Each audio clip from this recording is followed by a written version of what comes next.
Hola, ¿cómo están? Seguimos recorriendo y adentrándonos en la obra de Giovanni Fattori y en la anterior reunión habíamos quedado en esta imagen que ahora paso a compartirles el análisis que podemos realizar en la escena, tanto en lo pictórico como en lo social. Aquí nos encontramos con una especie de relato fijo, la pausa de Maremma, que nos lleva a considerar que el pintor no está simplemente retratando la realidad de su tiempo. Es más, su pintura está uniendo los problemas humanos, los problemas que tienen que ver con la subsistencia, con el desarrollo de esa existencia y con las condiciones que influían sobre la misma sociedad. Aquí en este bucólico paisaje campesino, Fattori expone las condiciones de aquellos que en la Toscana trabajaban la tierra, sea en la agricultura como en la ganadería. Un carro cargado de heno y tirado por una yunta de bueyes blancos pone el acento visual en cuanto a atención que el observador debe prestar a esta escena rural. El paisaje con pendientes, muy suaves por cierto, marca un contraste con el cielo cubierto de nubes y a su vez con el blanco de los animales y la sombra donde yacen dos personas, quizás en una situación de descanso o quizás de intimidad. La ligereza de los trazos pictóricos favorece la impresión de la mancha antes que el detalle. Y prestemos atención a que el formato horizontal facilita una composición equilibrada donde cada elemento compositivo se presenta sin pujas por el protagonismo. Una obra donde podemos apreciar la exquisita cualidad social de Fattori para resolver esta realidad campesina que tantos problemas trajo en esta época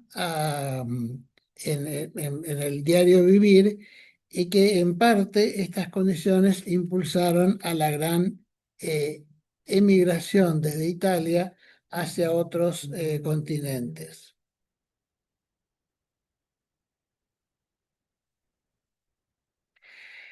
Podemos ver aquí en esta pintura titulada Pastor Montado y Vacas, entre 1875 y 1880,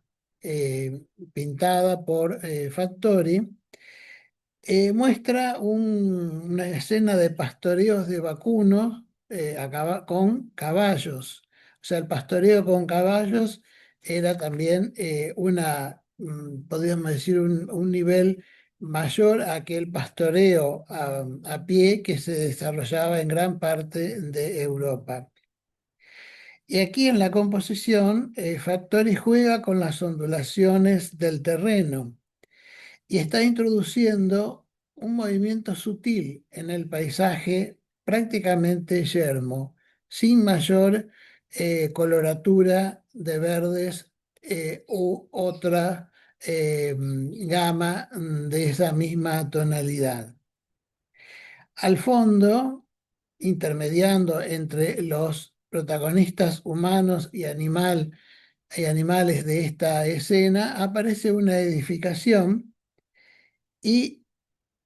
trata de llevarnos a poner ese foco un poco desplazado del eje de la composición para impedir la idea de la simetría. Y aquí el juego de los volúmenes que se dan muy suavemente por las ondulaciones del paisaje,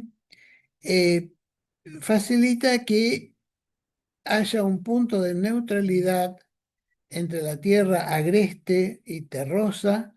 con los animales blancos que están allí siendo vigilados por el jinete. Fattori demuestra ser un pintor de figuras humanas, como también del paisaje,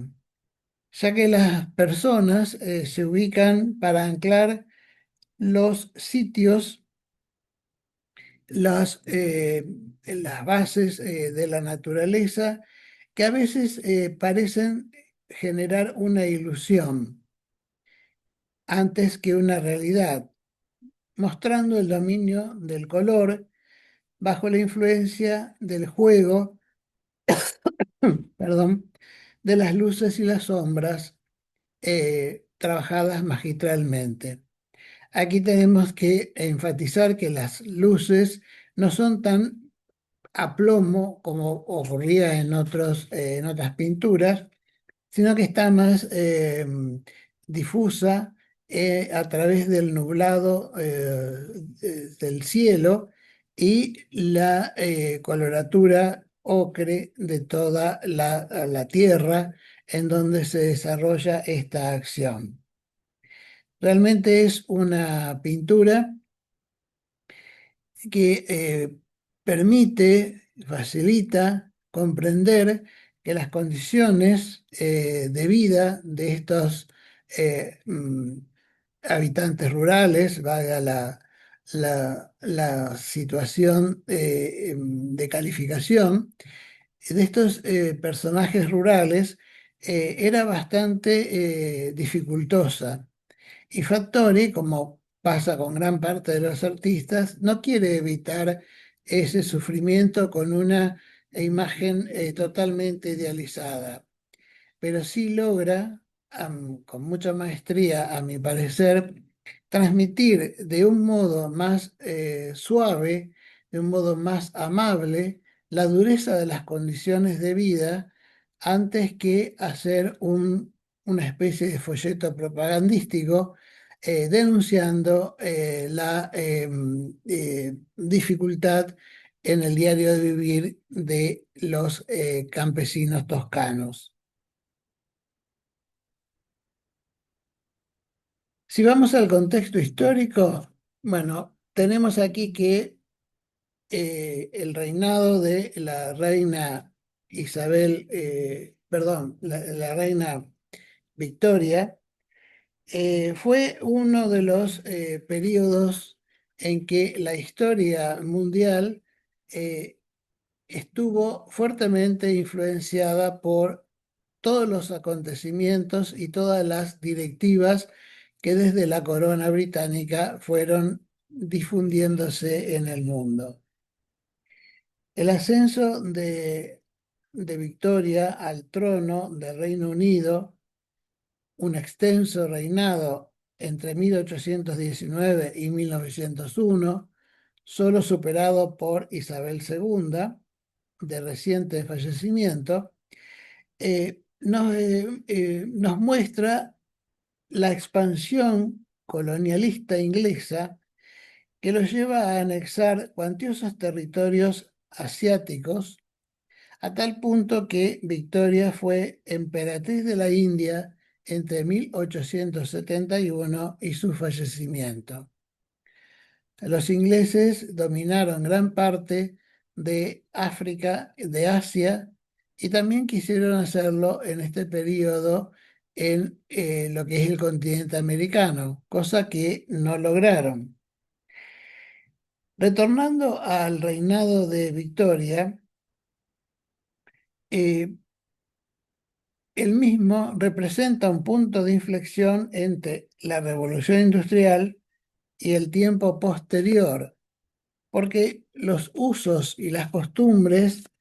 dominaron ampliamente los sectores sociales, morales y económicos a nivel global, a nivel del mundo entero, lo que reafirmó con cuantía el poder de la monarca. Siempre tenemos que considerar que la lectura de la historia debe hacerse haciendo hincapié en situarnos intelectual y mentalmente en ese periodo para evitar falsas ataduras para juzgar desde una óptica contemporánea los sucesos de otros tiempos. Si bien podemos decir que la política colonial que llevaron las grandes potencias europeas produjo muchos efectos negativos en las comunidades, no podemos dejar de reconocer que esto es parte de la continuidad de la vida humana y de la historia humana que se va desarrollando minuto a minuto. Ver el pasado con ojos de hoy y no comprender las circunstancias nos remite a una limitación eh, cuasi ideológica para poder comprender la historia.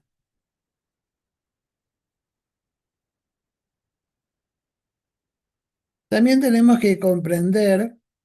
este gran fenómeno que fue la masiva emigración desde Europa hacia América y Australia que se dio a fines del siglo XIX. La expansión de los resultados de la revolución industrial y la intensificación de la ocupación colonial en Asia y África permitieron que estas naciones acumularan capital, lo que influye grandemente en la economía global. Más allá de los pros y los contras, lo cierto es que el mundo asistió al periodo postrevolucionario con mayor capacidad económica, aunque sea de algunos pocos o de los monarcas, o sea, que comparada con décadas o siglos anteriores. Y en este afán por industrializar, como ya hemos visto con Víctor Manuel II, también llega a Italia y en la zona norte se afianza la industrialización, con lo cual la economía basada en el campesinado tradicional tuvo una baja en calidad de vida muy importante. La pobreza por la escasez de trabajo, sumada a las levas continuas de los hombres jóvenes para las guerras, impulsó la necesidad de emigrar a tierras más pacíficas y que a su vez se convertían en la gran promesa para tener una vida digna. Una vida en tranquilidad de sustento, en sueños de progreso y en posibilidades de salir de ese ciclo perverso de hambrunas, carencias climáticas, eh, imposición de guerras por parte de los monarcas y la limitación en cuanto a todos los aspectos que permitirían a estas poblaciones tener algún nivel de vida que sea más elevado que la indigencia o la pobreza extrema a la cual se veían reducidos por estos factores. Así, América y Australia fueron los paraísos soñados para los habitantes de esta pobreza realmente inhumana. Y así por millares, millones, fueron derivándose hacia otros continentes, dejando sus raíces y que en muchos casos, negando esas raíces, para conformar a sus descendientes con una vida, con un desarrollo realmente más humano y en donde las raíces que podían ser mucho más relacionadas con lo afectivo que con lo cultural o económico o a nivel social, pudiesen ser, sí, una cierta base, pero también un recuerdo muy lejano o a veces también un olvido premeditado. La inmigración hacia otros continentes eh, permitió también que en algunos aspectos las naciones que recibían a estas poblaciones que prácticamente huían de Europa se beneficiaran con mayor cantidad de mano de obra en territorios altamente despoblados. Caso de Argentina, en donde un grupo habitacional muy pequeño habitaba extensísimas regiones que conformaron finalmente la República Argentina. Es en este contexto que podemos ver estas imágenes de inmigrantes apiñados en la cubierta de un barco o llevando su famoso fardo o su famoso bolso, y digo famoso porque estas imágenes se replicaron hasta más allá de lo posible en una idea de romantizar esta inmigración, cuando las condiciones eh,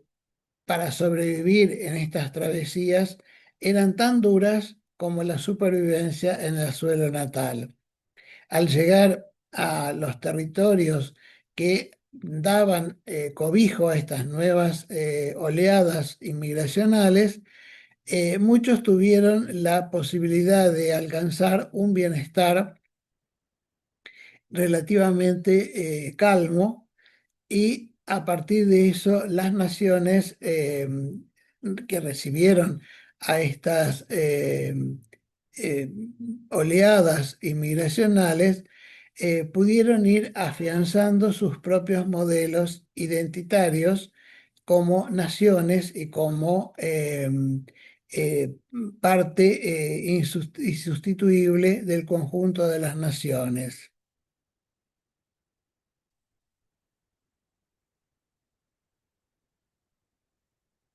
También tenemos que considerar que en las últimas décadas del siglo XIX, las potencias, principalmente Inglaterra, Francia, Alemania, Austria-Hungría, Italia, intentaron asegurarse en cuanto a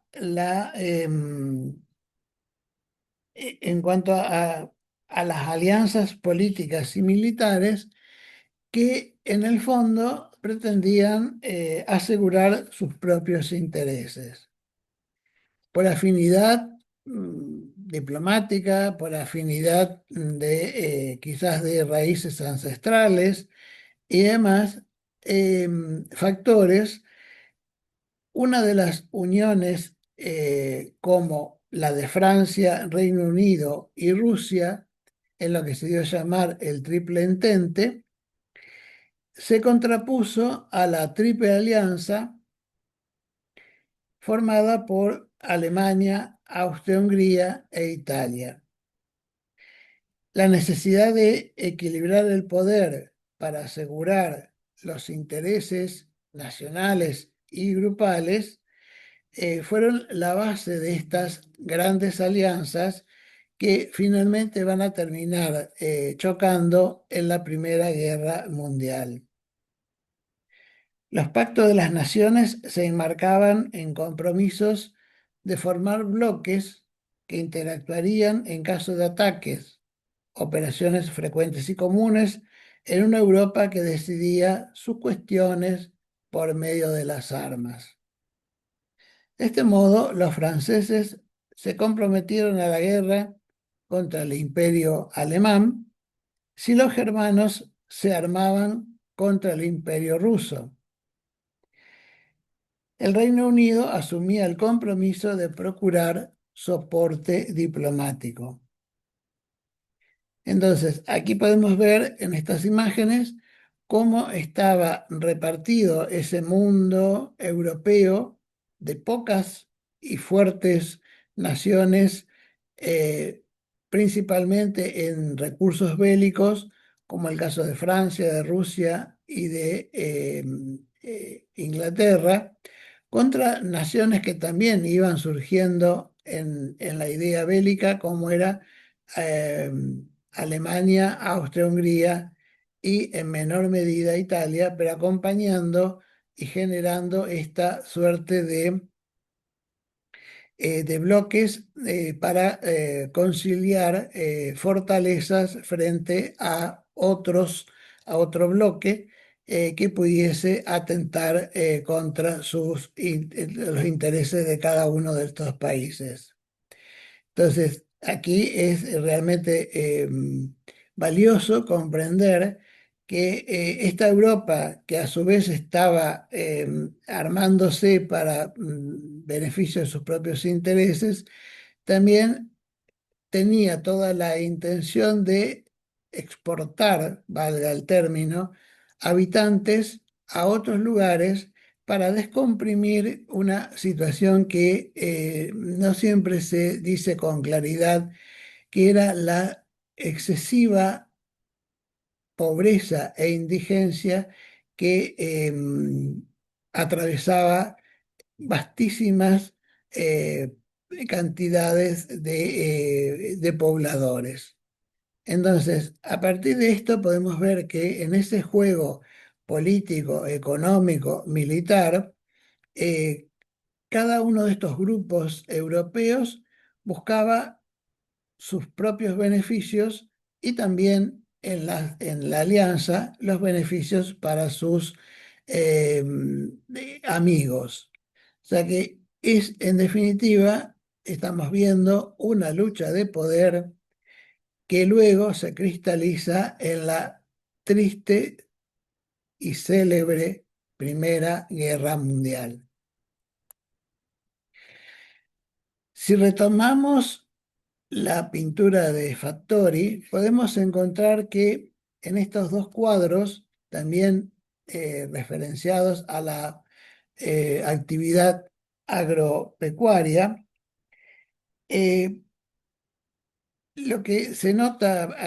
a primera vista es un constante uso de la coloratura que Fattori hace predominante en su obra.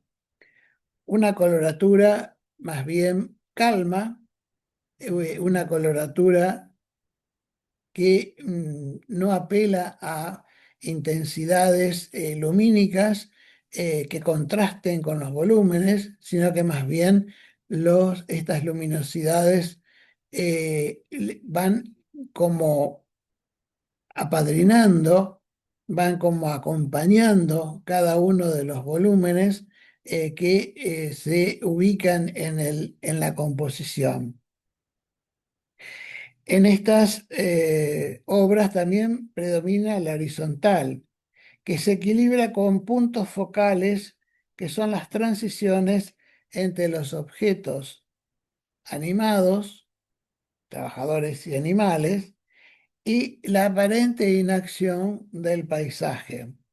Un paisaje que se dilata en lánguidas manchas, sumándose para dar una dinámica artística de pinceladas en tonalidades que van desde los amarillos calmos y apagados, los naranjas y otros colores cálidos. Prácticamente es una paleta donde los colores fríos son bastante limitados, a mi modo de ver, por supuesto, y esos colores fríos, como el azul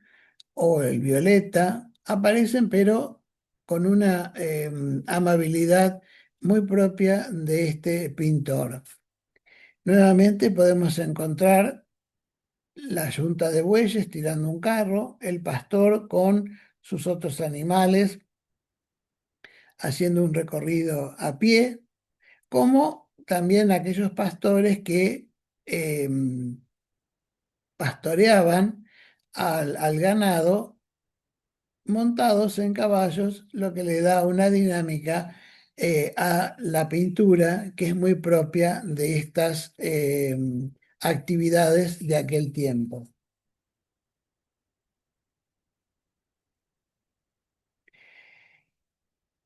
Podemos decir que eh, Fattori va a ser un genial retratista de su época, y en esta idea de retratar la época nos encontramos con estos ejemplos de su obra, en donde en el caso de Carretas Romanas, entre 1872 y 1873,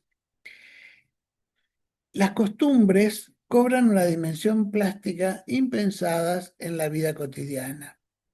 Solo a un artista con sensibilidad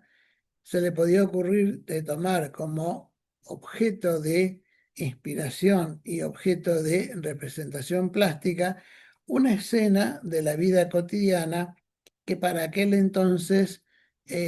simplemente era transcurrir la vida. Era impensado tomar un par de carruajes como motivo de inspiración para la pintura. Aquí Fattori eleva en plasticidad y coloratura una escena que para el observador cotidiano no era más que una espera. Fattori la recupera y logra, con vibraciones compositivas dominadas por esa diagonal del muro que se dilata hacia el horizonte y que permite observar por detrás unos elementos vegetales, Fattori logra una armonía con las curvas de los parasoles que cubren los carruajes y las rectas de, eh, de ese muro que hay por detrás. Los animales de tiro, en descanso, imponen la imagen de aquellos tiempos más lentos, pero que estaban permanentemente sujetos a la complicidad de los gobernantes que llevaban a cabo sus guerras o sus batallas por razones mucho más egoístas que razones de Estado. La vida sí pendía del vaivén de los gobernantes, quienes resolvían las cuestiones con guerras y levas, o sea, llamando a las filas a todos los hombres disponibles, jóvenes o adultos, y los entregaban directamente a los fuegos enemigos. Esto, a mi modo de ver, es como un elemento que impacta a Fattori y nos permite observar en la pintura del cuadrado de Villafranca y la ejercitación de tiro cómo los uniformes son apenas pinceladas agitadas y las volubles humaredas de la pólvora que se dispara dan un marco de referencia para agrupar perfectamente lo que sería la mancha de las tropas y la mancha del horizonte y el más allá. El horizonte reclama la atención con una línea que separa un cielo plomizo y un terreno ocre. Es una metáfora de vida colonial, de la vida militar, una vida en donde la tensión se transmite por el agrupamiento de los soldados disparando y es a su vez una síntesis ajustada de estas épocas convulsas.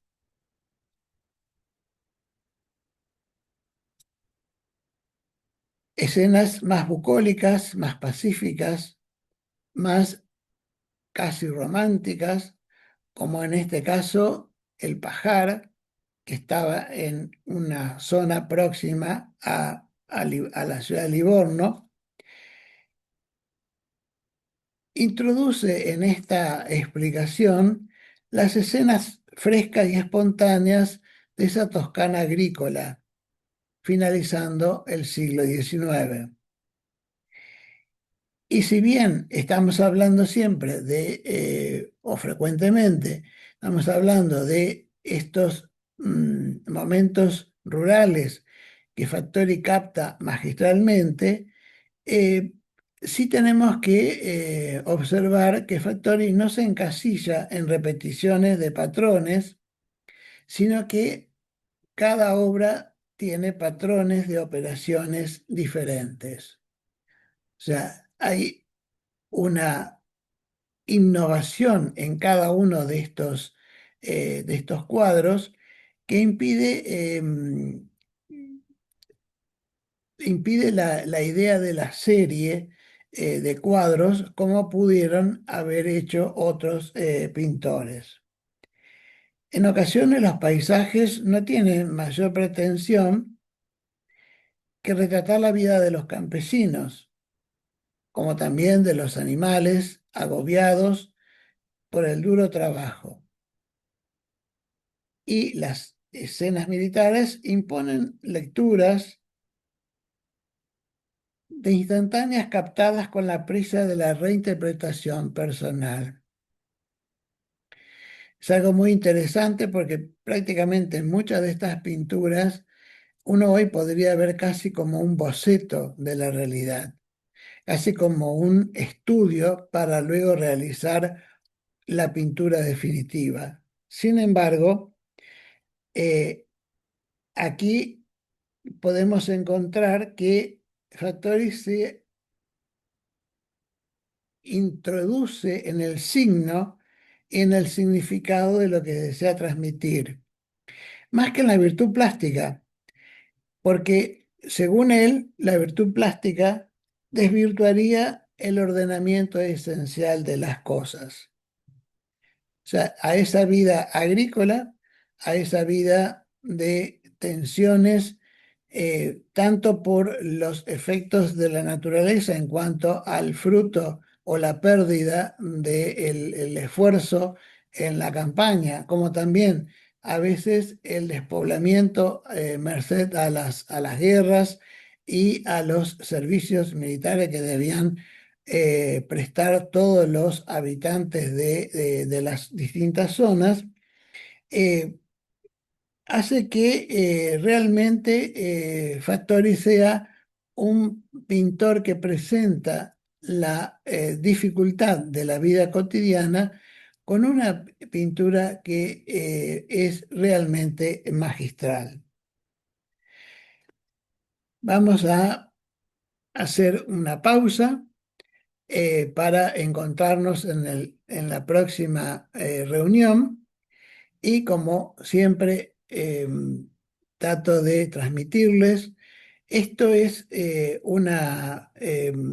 explicitación de mi tarea como docente en tiempos atrás, rescatando estas serie de clases que fui dando y que hoy trato de compartirlo con la mayor cantidad de gente posible que le interese este tema de arte y época en un análisis muy propio de lo que estoy haciendo en este canal. La suscripción se la voy a reiterar en cuanto al pedido. Darle también un comentario que ayuda mucho a que el algoritmo difunda estos videos y un agradecimiento más que profundo para que nos volvamos a encontrar en breve. Les dejo un abrazo, perdón, y nos veremos en probablemente la finalización de esta etapa de Factory.